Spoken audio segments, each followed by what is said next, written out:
November 15th, 2021. Two cosmonauts and five astronauts seal themselves inside escape capsules docked to the International Space Station. They do not know how long they will wait. Outside the hull, traveling at 17,500 miles per hour, a debris field approaches. 1,500 pieces. Fragments of a satellite that no longer exists. Collision probability recalculated every 11 minutes.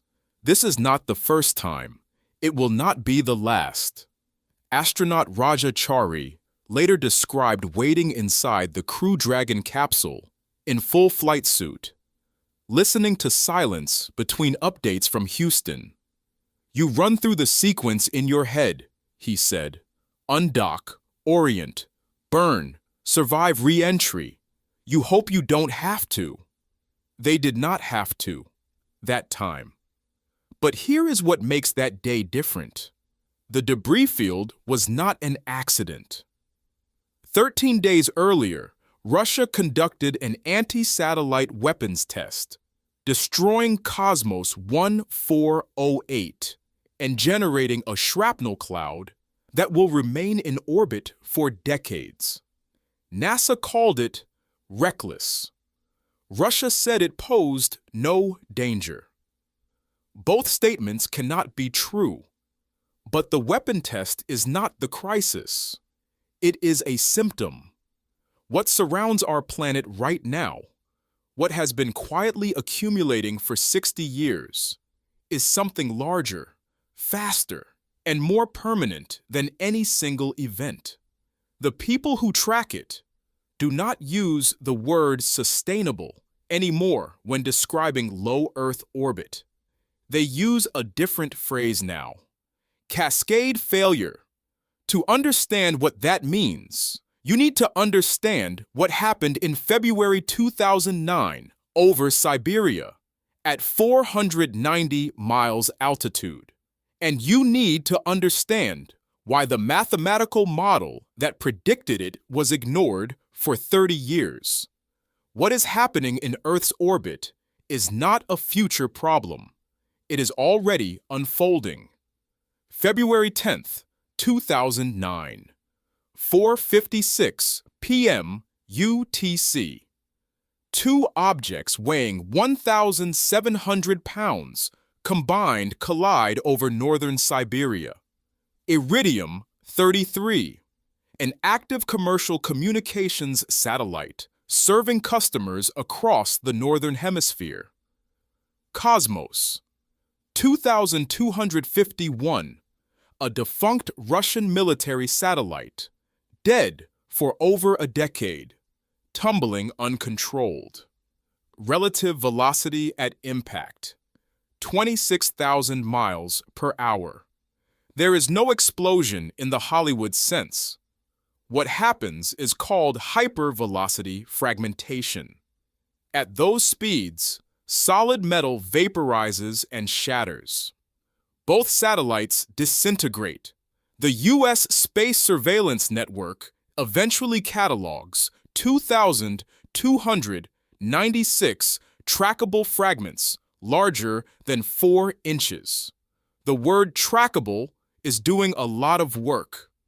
Dr. Moriba Jah is an astrodynamicist who spent 18 years building software to track objects in orbit.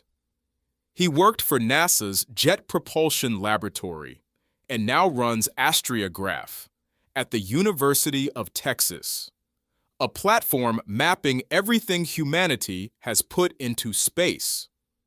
How many pieces were created that we cannot track? Hundreds of thousands, he said.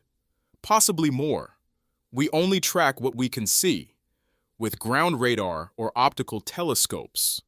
Anything smaller than 10 centimeters, we lose. And those small pieces are traveling at the same speed. They carry the kinetic energy of a hand grenade. A paint fleck, moving at 17,500 miles per hour, carrying the kinetic energy of a grenade. The International Space Station maneuvered to avoid debris 3 times in 2020, twice in 2021, 4 times in 2022. But here is the part that does not fit. The Iridium Cosmos collision was not a freak accident.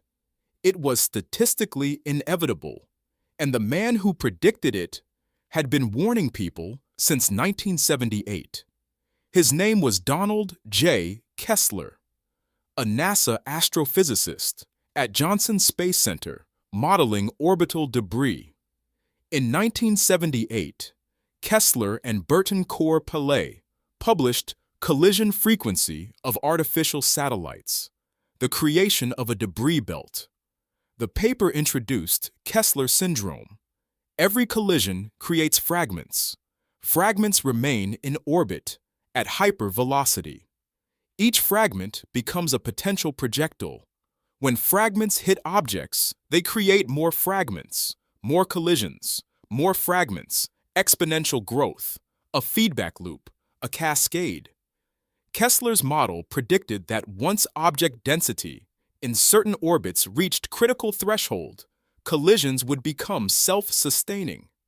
Even if humanity stopped launching, the debris field would continue growing, fed by its own collisions, until entire orbits became unusable. For 30 years, it was treated as theoretical, distant, unlikely. Then came February 10, 2009. Kessler, retired, watched the news. In interviews afterward, he was measured. We are now in a situation where the debris environment will continue to grow even if we stop launching, he said. The question is not if, but when we lose access to critical orbits. He passed away in 2023. But his model is still running, and the numbers are getting worse. There are approximately 34,000 objects larger than 10 centimeters currently tracked in Earth orbit. That includes active satellites, dead satellites, spent rocket stages, fragments from collisions, explosions, and weapon tests. 34,000 objects we can track. Estimated objects between 1 and 10 centimeters, 900,000. Estimated objects smaller than 1 centimeter, 130 million. 130 million pieces of human-made material orbiting faster than bullets, untrackable, uncontrollable, permanent. Dr. Hugh Lewis is a senior lecturer in aerospace engineering at the University of Southampton, running debris models for the European Space Agency. What happens under business as usual? By 2100, he said, low Earth orbit becomes unstable. The cascade has begun.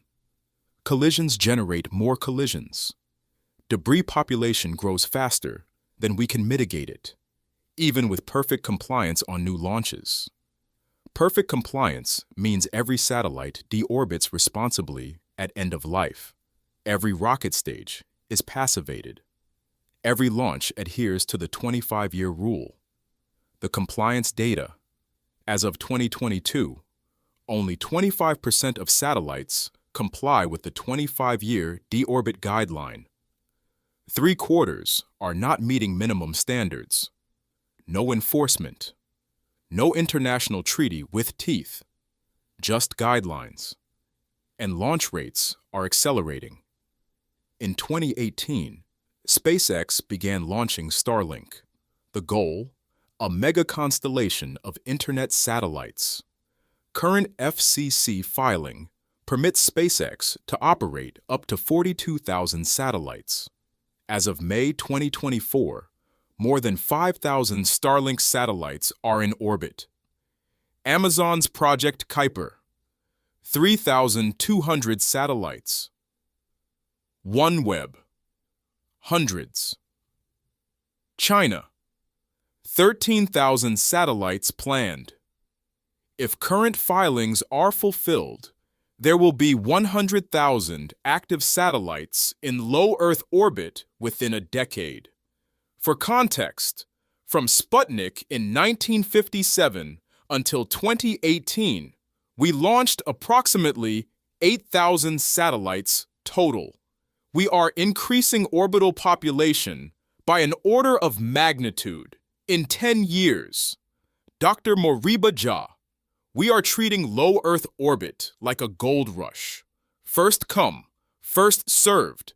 No traffic management, no accountability, and one collision can cascade into disaster. He used to believe self-regulation could work. Then he mapped close approaches, moments when objects pass within kilometers of each other. I ran the data for 1 week in 2022, he said. There were over 1,600 close approaches. That is Russian roulette with 100,000 satellites. He no longer believes self-regulation will work. But the mega constellation problem is worse than just numbers. Not all orbits are equal. Low Earth orbit, 100 to 1,200 miles above Earth. Within that range, specific altitude bands are more valuable. Sun-synchronous orbit at 500 miles, ideal for Earth observation. ISS orbital band at 250 miles.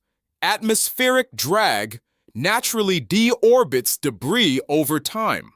Then there is the 340 to 620 mile band, high enough that drag is negligible. Satellites stay up for decades. Low enough for minimal communications latency. The Goldilocks zone, where most mega constellations are going, where the debris problem is worst. Dr. Hugh Lewis modeled what happens if one Starlink satellite collides with debris and fragments. Initial collision, 1,500 trackable fragments. Within 10 years, those cause 2.3 additional collisions. Within 50 years, that single event cascades into 15 collisions and over 8,000 new debris objects. From one collision, remember, 1,600 close approaches per week. Starlink satellites are designed to deorbit at end of life. Onboard propulsion, 5-year timeline, but supposed to is doing work. In 2022, SpaceX lost contact with 38 Starlink satellites during a geomagnetic storm. They re-entered, the good outcome. But what happens when propulsion fails after reaching operational orbit? When software glitches, or micrometeorites puncture fuel lines, or solar panels fail? It becomes a derelict, a 500-pound uncontrolled projectile. Multiply by 100,000 satellites. This is not speculation. This is math. January 11th, 2007. China conducts an anti-satellite missile test. Target, Fengyun 1C, a defunct weather satellite at 528 miles. The satellite disintegrates. Over 3,400 trackable pieces. The worst debris-generating event in spaceflight history. Most is still up there. Orbital lifetime, decades. Some fragments will remain for over 100 years. November 15th, 2021. Russia destroys Cosmos. 1408 at 300 miles. Over 1,500 trackable fragments. Orbital lifetime, 10 to 50 years. Astronauts aboard ISS, including Russian cosmonauts, shelter in place. November 2023, Space Command confirms debris from the Russian test passed within 20 meters of an active Starlink satellite. 20 meters. at 17,500 miles per hour. Dr. Brian Whedon is a former Air Force orbital analyst and director of program planning at the Secure World Foundation. He testified before Congress on space debris. Why do nations conduct ASAT tests despite debris risk? Deterrence, he said. If your adversary relies on satellites and you can demonstrate destruction capability, you have leverage. But you are poisoning a shared resource. The tragedy of the commons at 17,000 miles per hour. Then he said something unexpected. The dirty secret is that some military strategists see debris as a feature, not a bug. If you cannot dominate space, you deny it to everyone. Kessler syndrome becomes a weapon. The deliberate creation of unusable orbits, not collateral damage, strategy. There are no binding international laws preventing space debris creation. The UN has space debris mitigation guidelines, adopted 2007. The Interagency Space Debris Coordination Committee has recommendations. The FCC has licensing requirements. None of it is enforceable. No space police. No penalties. The Outer Space Treaty of 1967 says space is the province of all mankind, and nations are responsible for activities. But it does not define responsible. No penalties. No enforcement. We are adding 100,000 satellites to a collisionally unstable environment with no international agreement on liability. Dr. Moriba Jah calls this orbital tragedy of the commons. Everyone benefits from low Earth orbit. No one pays the cost of irresponsible use. Cost is distributed across all users, across time. The rational actor maximizes use and externalizes risk. Same dynamic as overfishing, deforestation, climate change. Except we cannot clean up space by stopping pollution. No weather, no scavengers, no decay. What we put up stays up until it falls. At certain altitudes, that takes centuries. Dr. Hugh Lewis modeled the business-as-usual scenario. By 2050, catastrophic collisions increase 50%. By 2100, low Earth orbit enters self-sustaining cascade. Debris grows exponentially regardless of launches. By 2200, certain altitude bands become no-go zones, effectively unusable. You lose GPS, weather satellites, climate monitoring, early warning systems, modern civilization's infrastructure. We may have already passed the point of no return in some orbits. Dr. J.C. Liu, chief scientist for NASA's Orbital Debris Program Office, concluded in 2021 that even if we stopped launching entirely, debris population in certain high-density orbits would continue growing due to collisions between existing objects. The cascade has begun. It is slow, not Hollywood, but the math is clear. We are losing access to space, not someday. Now, here is what no one wants to say. There is a scenario where Kessler syndrome is accepted as inevitable, and strategy shifts from prevention to adaptation. You let low Earth orbit become a debris field. You write off certain altitude bands. You move everything critical to higher orbits. Medium Earth orbit, geostationary, where debris density is lower, expensive, decades, lost capabilities, worse imaging resolution, higher latency, but technically feasible.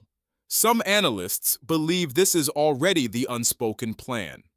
Dr. Brian Whedon: I think there are people in government who have concluded we are not getting international coordination in time. When you accept that, strategy changes. You stop trying to save low Earth orbit.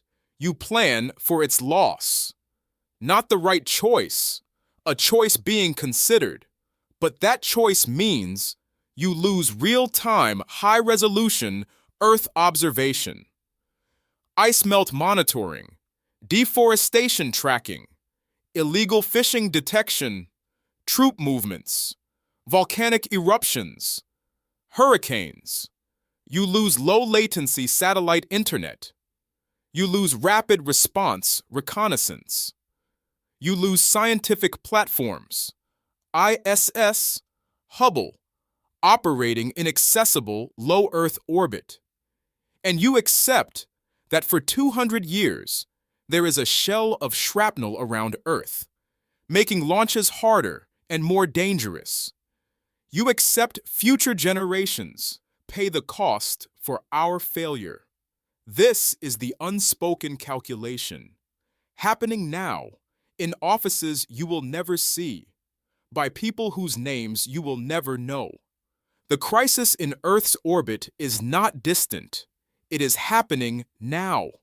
Collisions, close calls increasing, debris growing, cascade beginning. The window to prevent irreversibility is closing faster than predicted. Donald Kessler warned us in 1978. Iridium Cosmos proved him right in 2009. 15 years since, no meaningful action. Instead, we are launching 100,000 satellites into an unstable environment.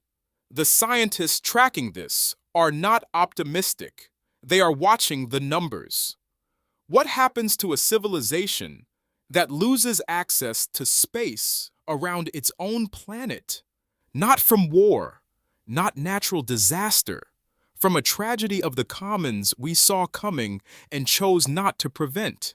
Do you think international cooperation can solve this in time, or is Kessler syndrome already inevitable? Comment below. If you want more investigations into systems that do not make headlines until too late, subscribe